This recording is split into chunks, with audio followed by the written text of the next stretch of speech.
Senator Ndume apologizes to APC after criticizing President Tinubu's government. Cost of living protests fizzle out in more states. Abuja, and later on, we'll share this with you. Military vows to resist attempts to force regime change. Senator Shehu Sani says violence that greeted protests in the north was a plot to overthrow the government. Well, I'm hanging out with Chris Kende Wandu and Dr. Olabisi Deji Folutile. We're expecting her. But then let's meet and greet Chris Kende Wandu. Chris, I greet you. It is nice to be here with you. All right, then. So we can go ahead while we expect her. The team is ready. Let's go.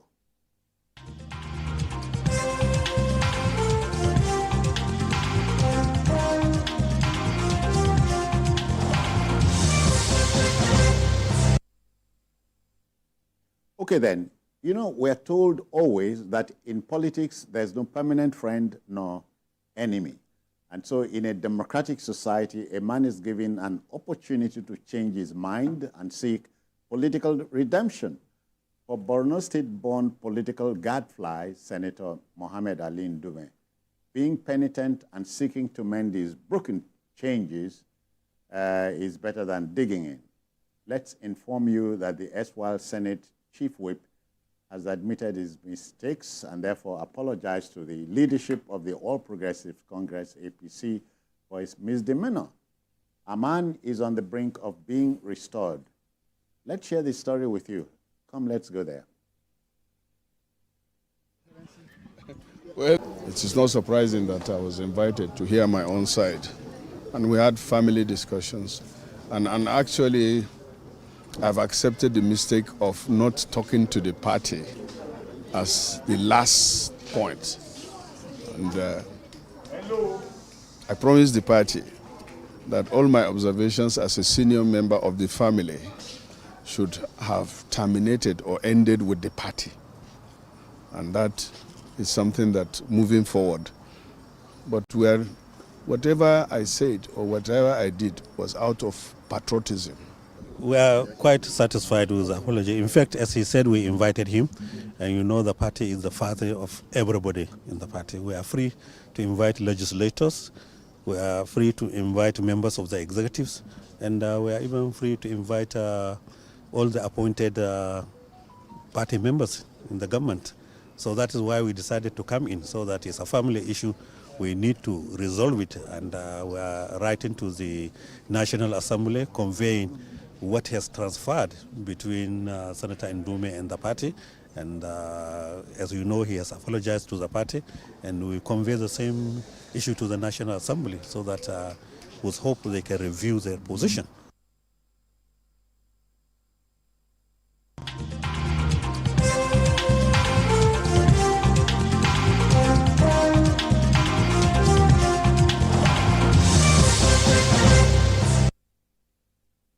Okay, then. Chris, pictures don't tell lies. So it's more like a son who strayed is returned home. Are you talking about, is it like the prodigal son? So, something like that. but before you say anything, let's meet and greet Dr. Olabisi Deji Folutile. I greet you, ma'am. Welcome. Welcome. Okay. Yes, it's good to see that Senator Ali Ndume has seen the light. And from all indication, he's also a born again now. So we said it time and time again that Senator Ndume probably has acted in a way and manner that was not dignifying him. My problem wasn't what he said. Okay. Mine has always been the medium through which he said it. And I said it time and time again that our leaders have the opportunity of using local media platforms to be able to express themselves. Whatever you said, you say locally. We can take it as a local thing. But when you go to international mediums like CNN, like he did with BBC, and like even if it's outside service, then an international connection will be taken into it, and that in itself paints Nigeria in bad light. But good enough, he has gone back. He stated that what he said was that all that he said was because of patriotism, as a patriotic Nigerian, that he was being patriotic in saying what he said, but has realized that there are other avenues which he should have explored, but which he didn't use, especially the party mechanism. That next time, if he has such issues, he will take it to the party rather than going to the media. Yeah. But the aspect I like about it is that he never mentioned the media, because most often than not, when they finish all this talk and it backfire, the first thing they will tell you is that media misquoted them. Then the media will always remain the forechild on this issue. Okay. But he said it. So let us, and the party has said, just like the prodigal son, as I said, the father welcomed him back and even gave him back his right. Yeah. The national chairman said they are going to write the Senate formally to tell them that he has repented, quote and unquote, and probably he'll be restated to his former position. I don't know whether that will be possible.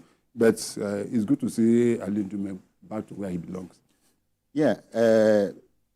Madam, so in politics, as you well know, they say friendship and enmity are not permanent. I even love one phrase that he used. Yeah. He said, "Where shall I go from here?" Oh, my dear party. He didn't put it that way, but I've just been dramatic. He said, you said, one of the things that the chairman said was that you can go to another party if you know you are not satisfied with what is going on here. And he said, "Where shall I go from thee, oh dear APC?" So I think it's a question of interest. No permanent friendship, no permanent enmity. And in this case, he even did mention the fact that he wasn't trying to be an enemy to the party, but he acknowledged that he didn't do well in the method that he used to, but that he's a founding member of the party, blah, blah, blah, and that's where will he go. So it's a case of Ndume realizing the importance of the party. I like the fact that the party wielded the big stick, right?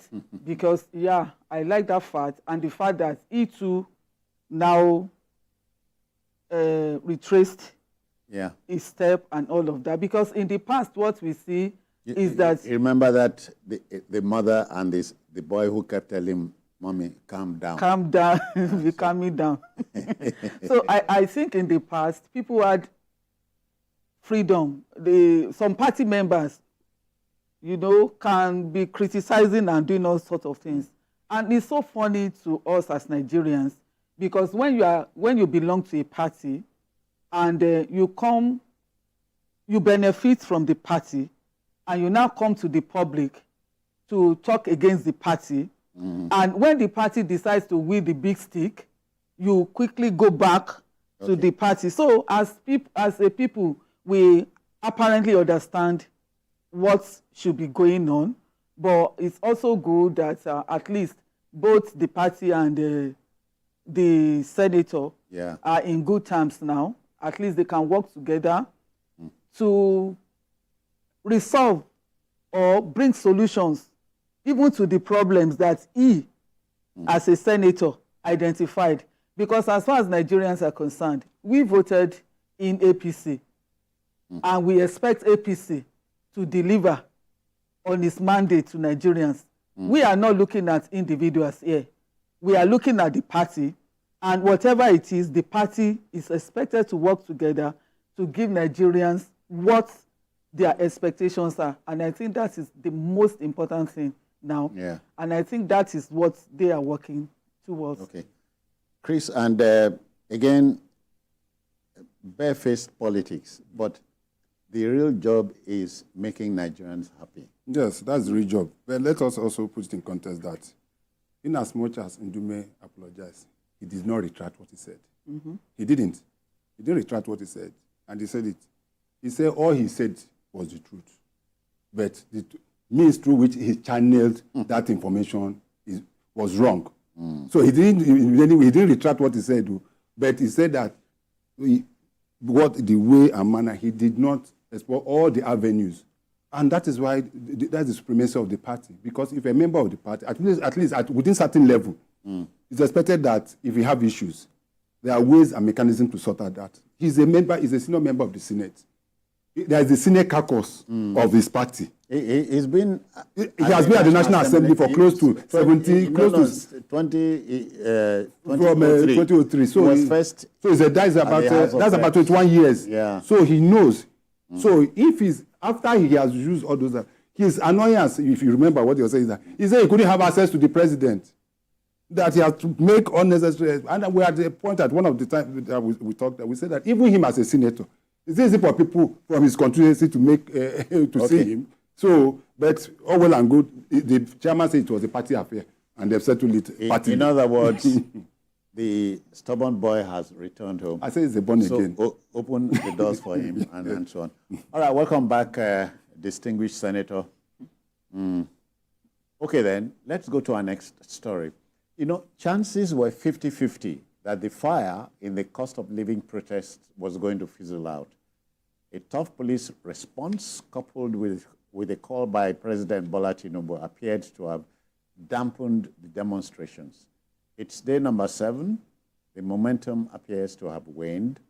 It makes you wonder what the planners of the protest are thinking of next, you see. Well, I don't think it's about what the planners are thinking next. I think it's about what the people that are expected to join the planners are thinking about their lives. Because that is what I can see playing out in places like Lagos, Oyo, Osun, and some other parts of the country. You see, I think the protesters wanted to make a statement, which they have rightly made. Yeah. And of course, a lot of Nigerians said they are not quite satisfied with the president's speech, that it didn't really address any issues on the table. But at the same time, they also know that the protest is not likely to also bring anything to the table for them, especially when you look at the people that are resilient, dependent on daily jobs, and activities. And the artisans. Yes. And also, even for the others that are, you are talking about a weak economy. You can't also afford to shut down the economy, for days, for a prolonged number of days, because it's also going to have its impact, its negative implications. So I want to believe that the protesters themselves, not the planners, because the planners, even if the planners want to continue with the protest, they need the people. But I think the people themselves have reasoned it out, and they just feel that weary. They feel that they need to move on because they need to eat. They need to even keep the economy going and all of that. And for me, I feel I never believed that 10 days was viable, because it's 10 good days is a lot of days. Is 24 big. hours times 10. Times 10, 200 hours is not easy. So, but I want to commend them for coming out, stating their mind, and being civil about it, and also commend the police response, especially in places where we have not witnessed any violence and all of that. So, Chris, we'll talk about the coloration, given to the protest in parts of the country.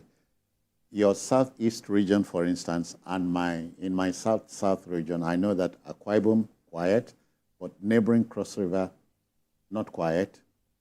In your southeast region, relatively quiet, and so on. It was quiet, not relatively. Okay. It was quiet. Okay. Please, where is Onitsha? Onitsha is in Anambra State. It was quiet. You want to go there? No. Okay. So it was quiet. Then, no, we'll give you the map. So. But let me, before getting to that, let me also address, take off from where she stopped. And it has to do with the way and manner that the police reacted to the demonstration. We have to use, when the police is performing well, we say they are performing. Where they are not doing well, we say, we use this opportunity to commend the Commissioner of Police in Lagos State. Okay. He did a fantastic job. Also commend the Commissioner of Police in Rivers State, those two states for me stood out. And that is what modern policing is all about. Modern policing is not by using gun and using... look at, presently, there's a huge protest going on in the United Kingdom. Okay. Over the activities on the far right. On the issue of, because of those two kids that were murdered, that were stabbed to death. And seriously, you see that... About three yes, girls. yeah, three of them were... And, but, and, yes. and the guy at the center of it all is a 17-year-old. He's a 17-year-old. He's even a British, because they were saying that, no, he's an immigrant that came in. That was where the fake news came in. And that was where... and it's going on. In fact, by today, the Prime Minister have put out 6,000 policemen in order to continue. And where am I going to? In the course of that, the journalists were embedded to report what was going on. And that is what some of our colleagues were doing in places like Abuja, in Lagos. But you saw the way and manner, as I'm talking specifically about Abuja now, the Commissioner of Police in Abuja dropped the ball as far as I'm concerned on this matter. I will have to say it. Now, protesters, I don't have any problem with you trying to disperse it, but do you have a right to ask your people to shoot at journalists, to tear gas journalists who are doing their job? There's a young man called Damisa. He's my very good friend. You need to see. He almost lost a finger. He's a journalist in Abuja. He was brutalized. He was beaten to... Even when he was president, he was hanging his press tag on him. Why do you do that? So those are the issues. That's why I say, commendable, they should look at what happened in Lagos. When it comes to handling issues, Lagos is always a very volatile area. You know, in the past. But it's like those that have been sent to Lagos have had this, even the one of Occupy Nigeria. For how many days? Not a single store was lost. And I believe that the same thing will... But coming now to the issue of the statues. Well, before, it's not that people have been making a mistake. It's not that the people of the statues are not feeling the pains, as it were. They are feeling the pains. Every Nigerian, when you are going to buy, if you go to petrol, you want to buy petroleum, you don't go and present your ID card that you from Southeast or Southwest. It's the same thing they said to you from the South side. They will say to me, if you go to the market to buy Afnia, nobody is going to ask you, are you Yoruba or Igbo? It's the same thing. That everybody is feeling the pains. But the fact remains that the people of the South, don't forget, for a long time, they have been sitting at home, especially every Monday. So they are used to it. That is one. Two, it has also been noticed that perpetually, after every protest in Nigeria or riot, the Igbos always feed the brunt. Why? Their shops will be looted. It will be destroyed and all sorts. And even when others, this starts from today, what caused the 1966 war? It was the killing apart from the coup, and also the killing from the north. So most often than not, so if you understand what I'm trying to say, so what most of them did was that, let us just try not to even, and citizens, a day before the protest, some people went to the market in Lagos to warn Igbos not to come out. The video is everywhere. I'm not just saying what I don't know. So what they decided to do is that, for goodness sake, let peace reign. And that was what happened, both in the Southeast and... So when I say our leaders in the South coming to say, I commend this thing, it's because of it wasn't because of what they said. It was because of the fact that they felt there's no need for them to be. And that was what happened. But a lesson has been learned, just as he rightly said. It's good that this happened because the president have come to say, I've heard you so loud. I've heard you loud and clear. So the expectation now is that let us know what the president is going to say. Since he addressed the nation, and most of those agitators have been able to lay down their arms, it is now within the government to be able to see most of the promises that they made to Nigerians. Citizens, they being power. Are you looking at me? Can you say it? English? We are hungry. I go now, go and you. We are hungry. You know, hear that one? Okay. Are you not hungry? No. My wife don't feed me. I'm sorry. I hope that's not the crime I'm committing. Okay, Sister Bisi, the question is, would these protests achieve anything, in your estimation? Well, after all said and done. After all said and done, I think, things may not change in the immediate, but I think it has brought again, at least formally, to the president's attention, the feelings of the people. So achieving something, not achieving something is a bit dicey because it depends on what you are looking at. Are you looking at it from the immediate perspective or from future policy statements that could probably have been made that probably, the president could reconsider, which we may not even know now? Then even if you look at the area of civil servants or workers being offered to buy bags of rice for 40,000 naira, for example, is part of, it's a relief. It may not be something that everybody benefits from, but it's something. Okay. And even the loads of rice to states and the rest, you will say it's part of the relief, though they are little things, but they are steps to address the immediate need of hunger. You understand? So I don't want to believe that it's not going to achieve something. It has. We may not be able to point to something tangible now, but I think the fact that Nigerians rose up and the fact that they got the attention of the president, not just once, even today, the president has recorded a video asking Nigerians to be patient, pleading with them to be patient, explaining his policies again, and assuring them that it's certain that there will be light at the end of the tunnel. Okay. So I think that's fine.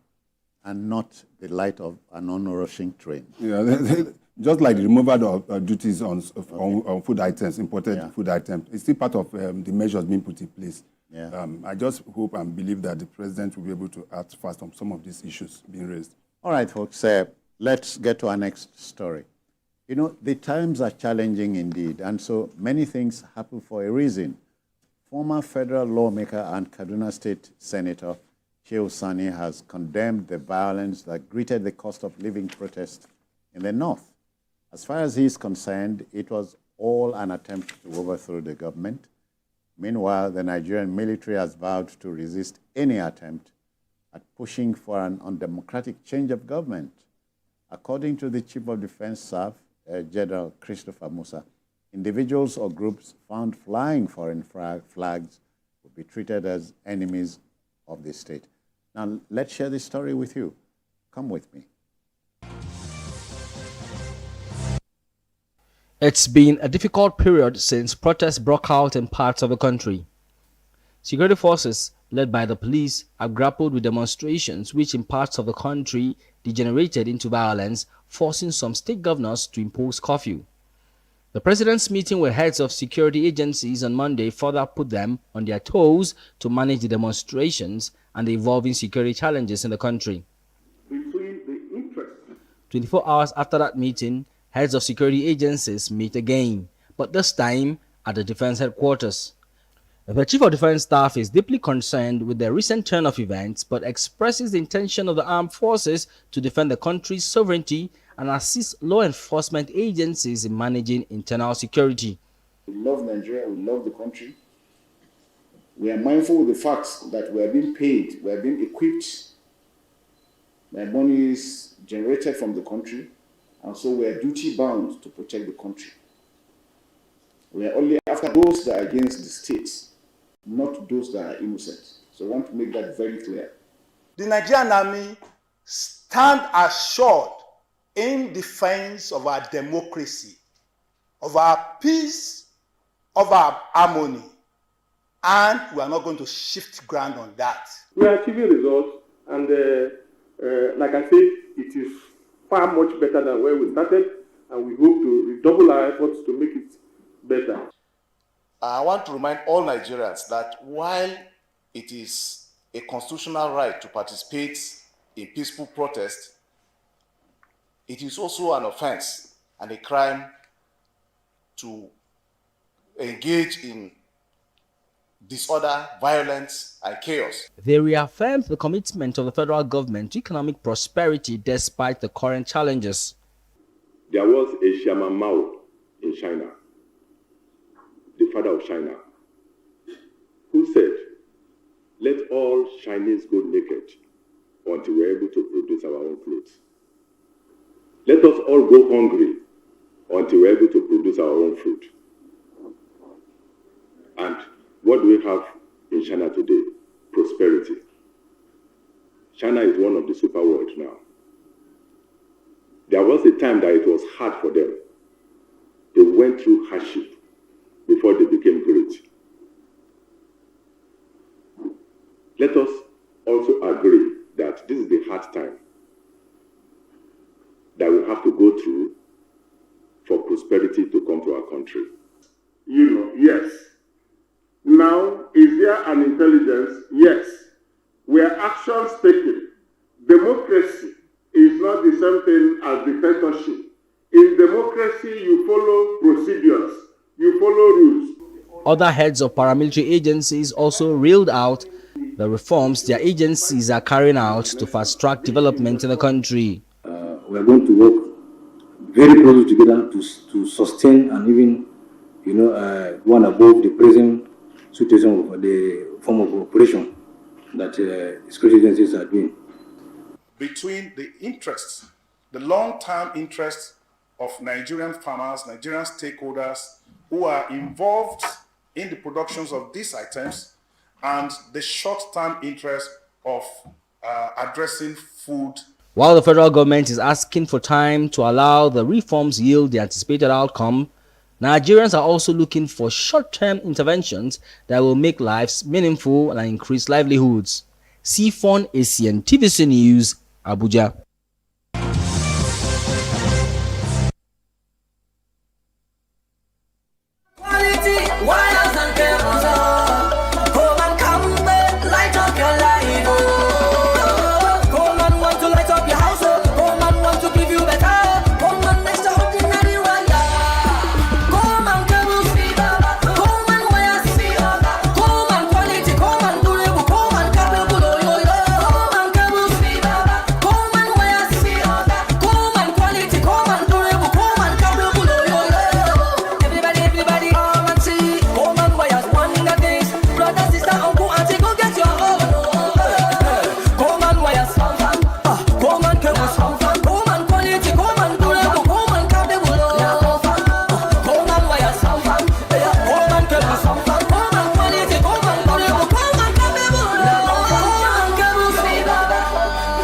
Coleman wires and cable, great quality, now with the new look.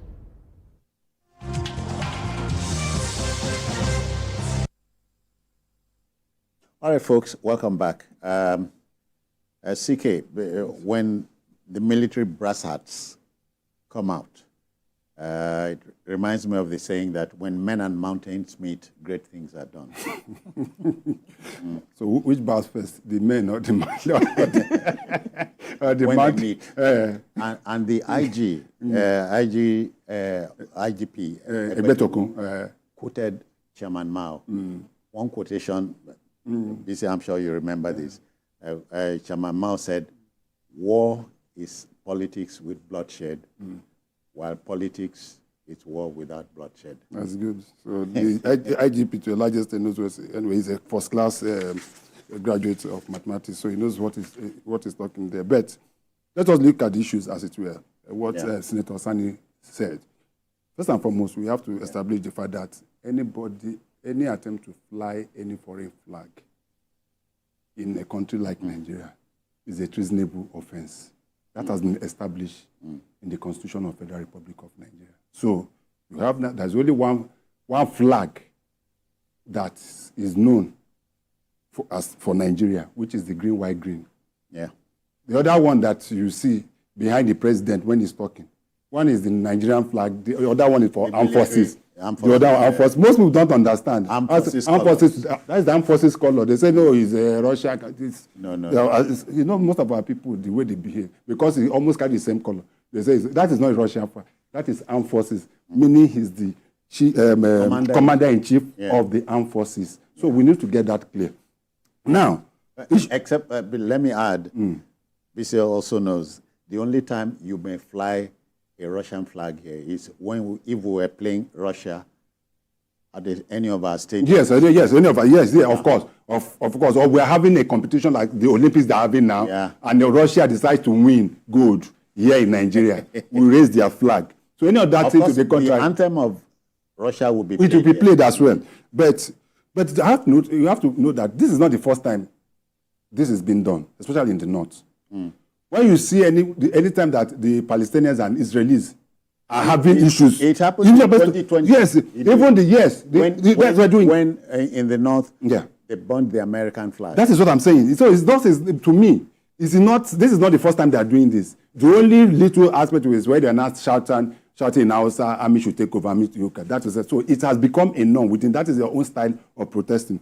But I have to put it here that, for goodness, and I'm talking to people like, with what happened in the north during this protest, it's obvious that we're sitting on a time bomb.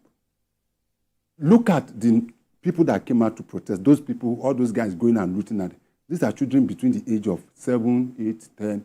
I don't see the number of adults I saw within those districts. That means we're having serious issues in the north. And we'll be saying this, and the north is becoming the headquarters of poverty headquarters in Nigeria. And we've seen it time and time again. One, the children are not going to school. The out-of-school children in the north is so... I said it. There was a time I went to Bauchi. I drove all the way from Plateau to Bauchi to, that Kano. If you see the number of children on the streets begging, carrying arms, these are Nigerians, you'll be sure. Some of them have not had their bath in 2 weeks. And so you are wondering, at a time like this, you go back to yesterday. I remember that former President Goodluck Jonathan built the Amajiri school. 400. Go and ask yourself where are those schools today? So now, the buildings are dilapidated. Now the question you ask yourself, what are the leaders in the north doing to be able to take these children out of it? If most of them are engaged, they won't have the time to be doing what they are doing. And that is why they are made ready tools for Boko Haram and all sorts of insecurity, because a child has not eaten for 2-3 days. If you give him 500 naira, you can get him recruited into some of these things. So, Senator Sani that is talking about, some people are... What are he as a leader, as a former senator that have been in government, what has he done to alleviate the part of the level of poverty? Well, and that should be a challenge for us. And that is what we should be discussing. BC knows about this, but I think you should know too that when you attempt to cure the symptoms, you must first look at the cause. That is what I'm saying. Cure the cause. They have not cured the cause. That is what I'm saying. So if that is why these children could wake up and go around and be looting, for goodness sake, this protest was not about looting. It's not about this thing. It is just to bring government attention to what is happening there. But some people were hijacked, but at the end of the first day, 2 days, when it has stopped every other place, you saw that it was escalating in the north. Yeah. That means there's a fundamental problem. I'm not surprised. BC, I'm not surprised that Kano, Yobe, Borno, even Bauchi, Kaduna, curfews and so on. Yeah. You see, the point is, anybody can hide under anything to do anything. You understand? And for me, these children, we've discussed it before here. They will do what they ask them to do. They will say what they ask them to say. If they say we want a change of government, know that somebody is telling them that this is what you should say. But you see, the thing that the leaders in the north do not understand is that when you point a finger at somebody, the remaining 4 points back at you. You think that you raise children that are not educated, that you think you can always use to foment trouble at any time you want it. Listen, look at the footage. Yeah. Look at them. Even the Borno State governor said it, that the children that are protesting, they are 7, 9 year old. Look at them. They are just young children. Yeah. But you think you deliberately keep these children out of school so that you can use them at will. But you do not know at a time like this. But you do not know also that you are exposing yourself, because now the northern leaders, all their leaders from time immemorial, they have exposed themselves now. Look at what is happening in their own parts of the country. Look at, they've already attacked lawmakers' houses. Yes. They burnt down two houses. Yeah. They burst into their government houses. You will think that they will always listen to you, but they should know that this is a time bomb. That these people are the ones that will also consume them. Because they've been breeding children of hunger and children of anger. Over 18 million people out of school children. The figure keeps increasing every time. There was a time we were talking about 10 million out of school children. Over 70% of these children are in these northern parts of the country. What do these tiny ones? So now look at them. Look at them. So what does this one even know about Russia? Does this one even know who Russia is? Where Russia is? He doesn't understand anything. He simply goes out there, and these are people that are hungry, and that is why you could see them removing coverts. Their own is like the anger. They are just trying to express the anger in them. Express anger, yeah. Yes, that's what they are trying to do. So this is a really, really bad image, and I hope that the people in the north will come together and know that one good thing that this protest has shown is that they need to come together and deal with this problem. They need to deal with this problem. This is a big problem. Essentially, as we have agreed, gentlemen, we must cure the cause. Yes, the cause. They need to start thinking of how to educate these people. Citizens, you know the problem, also the challenge also has that when this political, especially we're focusing more in the north now, because that is where the decision of this. When these political leaders in the north, when it gets to election, they mobilize these children. Exactly. They mobilize them, give them voters' cards to vote, to use underage children. It was raised severally at the last two elections that we have so many underage children. And INEC and the rest of them say there's nothing they can do about it. After using them for those elections, they abandoned them again on the streets. But let's look at this. They embattled, is it 14th or 15th Emir of Kano? Okay. Yeah. The likable Sanusi Lamido spoke truth, so to speak, to power in the north. They didn't quite like it. Yes, and it has to do with education. Yeah. Fundamental level of education. But he said it. Look at this. These children are out on the streets, but some favored children are schooling elsewhere. That's what I'm saying, that the same set of people that will tell these people that education is around, that it is a crime to go to access education, they will send their own children. Western education. They will send their own children to United Kingdom, to the United States of America. They go to Harvard, they go to Oxford, they go to Cambridge, they go to the best of the schools in the world to acquire this same haram. When they come and when they finish, they come back and load them. They load them on the street. Okay. So it's a selfish thing. It's a big problem. It's a selfish thing. So those are totally, I agree with you, citizen, that we should be seeing the symptom, not just, we should see the root of the cause. The leaders in the north are not listening. Ask them. It's not just by just saying you are sharing rice and palliative. You are sharing rice. That is not the solution to the problem. But we recall that it is not just former central bank governor that spoke to the intelligence that the Sultan of Sokoto. But the question is this: you see, for me, you can be politically correct. You can speak to be politically correct. The most important thing is that I don't want to be politically correct. The action. That one speaks louder than voice. It does. And that is what we need. We need action. Let them come together, all of them together. It's not too late in the day. It's not too late. In fact, if we don't come together now, we will continue. The case will be getting worse and worse. But the fact remains that, and I've always said it time and time again, he who rides at the back of the tiger, most of the time ends up in the stomach.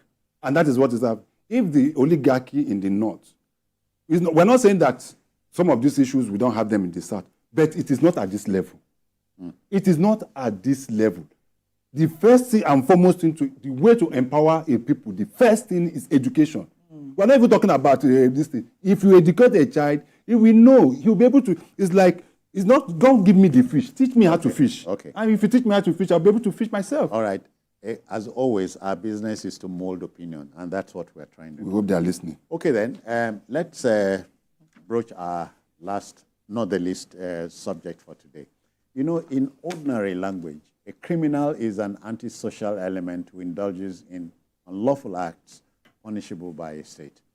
Daredevil kidnappers who disguise themselves as drivers and passengers struck on the Ibadan-Oyo highway. We recall that a former Speaker of the State House of Assembly, Asimiyu Alarakpe, raised alarm on the kidnap of passengers on the expressway. Alarakpe said one of his neighbors released by the kidnappers narrated the ugly experience, that the gang, including the driver of the bus, disguised as passengers and boarded the commercial bus, only to be forced to stop halfway and robbed by 8 kidnappers.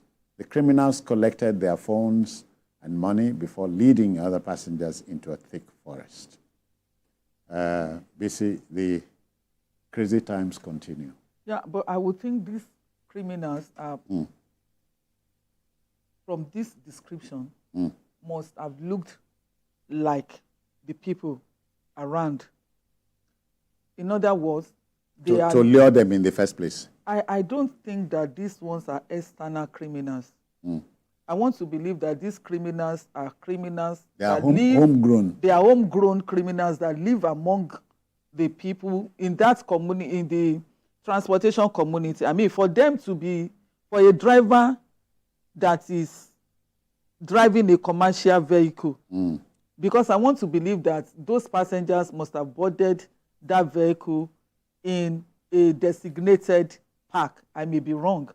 If that is what happened, then that makes the case very, very serious, because it will mean that whoever these criminals are have infiltrated the real people, the genuine people that are doing their job there. And this is it's a very serious issue, because it's coming down here. I mean, Ibadan, or your Ibadan, is... That route. That route is... It's a busy route. Very busy, and coming even down to us. When we say, when we say they kidnap and all of that, we know where these things take place most of the time. We especially know the when black spots. we know the black spots, especially when it's a long distance journey, and that you can have some, places that are not, they are isolated areas and the rest. But in this case, Oyo to Ibadan, what is the kilometers between Oyo and Ibadan? I don't think the journey is too... It's probably about 40 minutes. But we can call the bluff if we desire to. Definitely. And even look at this, the Hunters Association. They even said that they can deal with them, that they can actually, if they give them the permission to go into the forest, that they will bring them out, that they understand the forest, they know the forest, they know where to go to, but they will need the permission of the state governor, and they will also need the permission of the Inspector General of Police. And we all know that the Oyo State Governor does not have the capacity to give the order for them to go into the forest, because security is on the exclusive list. And except they now wait for the IG of police to give the order. So I think we can call their bluff, but I also think that the way we handle security, especially with what these hunters are saying, I also think that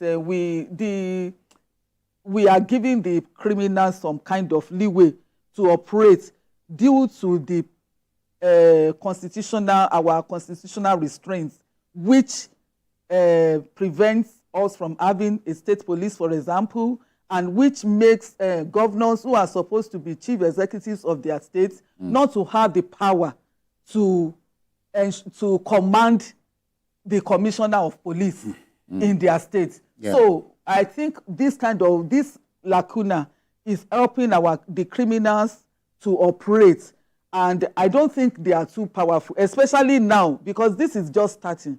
If we do something now, we can nip it in the bud before the problem spreads and again, we go back to the 2022 time when we were afraid to apply Lagos Ibadan expressway. Yeah, CK, these are crazy times. Well, I'm told the only way to deal with organized crime is to make anti-crime an organized thing. When BC was talking, I was saying, this before he gets to Lagos, and I was just laughing in my mind. BC, let me tell you for free, it's already happening in Lagos. Citizen, on Monday, my neighbor, when I say my neighbor, we are living in the same hood, was going to work on Monday at Ugudu bus stop. She boarded the vehicle, a Sienna bus, taking her to CMS. Immediately they got to the interstate, instead of going straight to Third Mainland, they swear off into Oroshoki Expressway. All right. Sorry, we have a call. Let's quickly deal with the call. Nora from Abuja is here with us. Nora, how do you do? Good evening. Are you there? No luck. Okay. And I'm giving this is a live. Yeah? Nora, are you there? Can you hear me? Yes, I can hear you now. Yeah, quickly, let's go. Okay. I'm just calling to make a clarification. Last week, you made the same insinuation that there is about 100 or 400 of Almajiri schools built in the north by Jonathan administration. It is not true. What is true? What is true, Nora? Good. There are some Almajiri schools as a pilot project that was done under Jonathan administration. That is true. It was done in some, I think about 3 states, in some few states, like in Sokoto, in Kano, where the Minister of Education, as at that time, Mali Ibrahim Shekaru, came from. Some were completed, some were not completed. But there is no state in the north. When I'm talking about the north, I'm talking about the far north, that where 3 Almajiri schools were built, equipped under Jonathan administration. There is none. Yes, there is maybe 1 or 2 that were done. Okay. It is a good project. It was a valid project, but it was discontinued because the arrangement as at that time was the state government to continue with it, which they didn't. That is number 1. Number 2, just as the CK said, the flag, some of the protesters are flying in Kano, Kaduna. I think it was a defense flag, not actually a Russian. But some people are insinuating it was in Russia. I don't think our people have any allegiance with the Soviet or a Russian government as of now. Thank you for that clarification. Thank you. Yeah. Okay. That was taking us back there. Yes, that was taking us back. Let me just quickly brush off what he said on the issue of the flag quickly. Yeah. If he says we are not security agencies, including the chief of defense staff, chief of army staff, will not come out to say that people are flying flags that are not. So they should know the difference. Because they know their flag. They know their flag. So, but going back to what I was saying, so citizen, the level of insecurity has. So the lady. Yes, she was picked up and was taken away. By what? Who by? No. I said Sienna bus. It's a normal bus that they entered. Passenger bus. Commercial. And she was taken away and was made to pay some certain ransom before she was released. There were also other people, about 2 other people that were picked in that vehicle. And that has been happening in the past few weeks in Lagos. I'm sure the Commissioner of Police of Lagos knows about it because at the time they raised this issue. I remember Benjamin Hundeyin, the spokesperson of Lagos Police, raising this issue of one chance and kidnapping going on. It has, I'm telling you now that this thing happened to somebody I personally know. I spoke to her, she gave me the information, and I was able to verify that. So it is not just in Oyo, it is happening in Lagos. The police, our security agencies should be able to try to nip this. This is just one reported case. You remember what happened? How a lot of kidnappers were running riots in Lagos.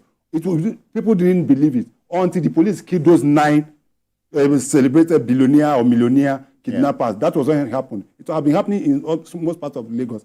The level of insecurity in the land is becoming very, and Lagos is not an exception. So I just want to bring to business too. When you are taking off Oyo, Lagos is also not too safe as it were. We have to be very careful and bring it to the notice of the police. The time to do something is now.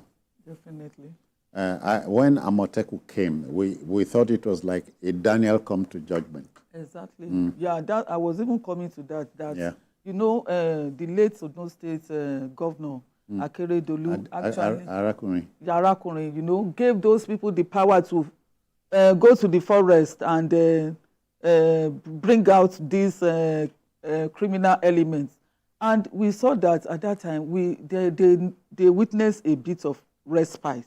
Okay. But it didn't last long due to the man's demise and sickness and the rest. Okay. So I think even the Amatekun that we have now, our southwest governors that have them in place should use them. I think they should use them more because it's also a local problem. If we are waiting for Abuja and Abuja is not responding fast, they can make a statement. We can, yes, we need to, because you know, what you said, I agree with you.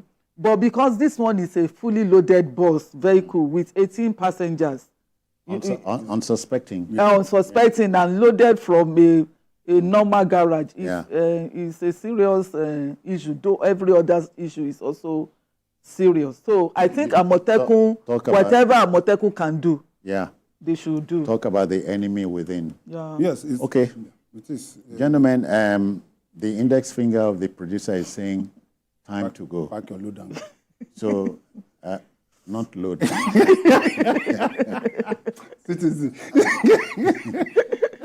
You want to tease me. Okay.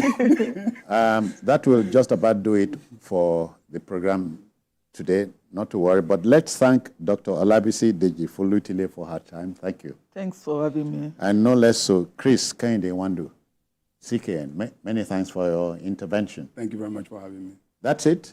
If you missed any part of this program, not to worry. Later tonight at 11, a repeat broadcast will take your airtime. Another episode of the show is on tomorrow at 5. And on Sunday, we expand the field for you from between 1:30 and 3:30 p.m.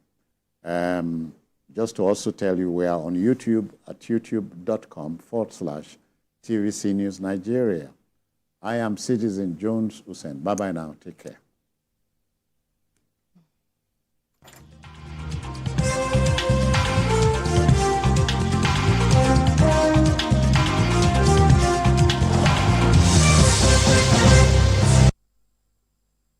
Presentation by ShopX TV. Tired of pans that scratch and stick? Or cookware that takes up valuable space in your kitchen and are of little to no use? And economic activities of the Kogi State government under the leadership of Governor Ahmed Usman Ododo on Confluence States Today. From road construction to infrastructure, health and human development, we take you on a journey around the 21 local government areas of Kogi State on Confluence States Today. Kogi State is moving forward. Our people are enjoying the true dividends of democracy. Confluence States Today, showing on TVC News at this time.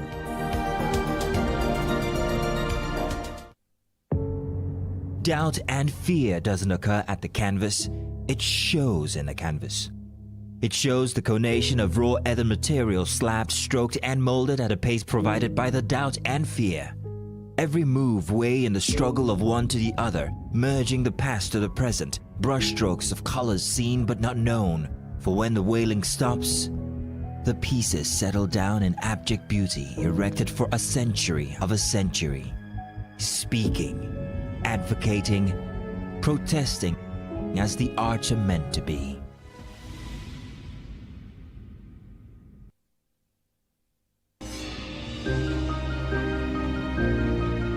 Sometimes it's the story that calls. At other times, the people just want to be heard. School, I need students, but I need teachers. Can't continue like this. Their voices re-echoing through time itself. We haven't done anything. If the tide is high, everybody run for safety. Their tears leave a sweet, sour taste for all their demands, a familiar call beckoning for change.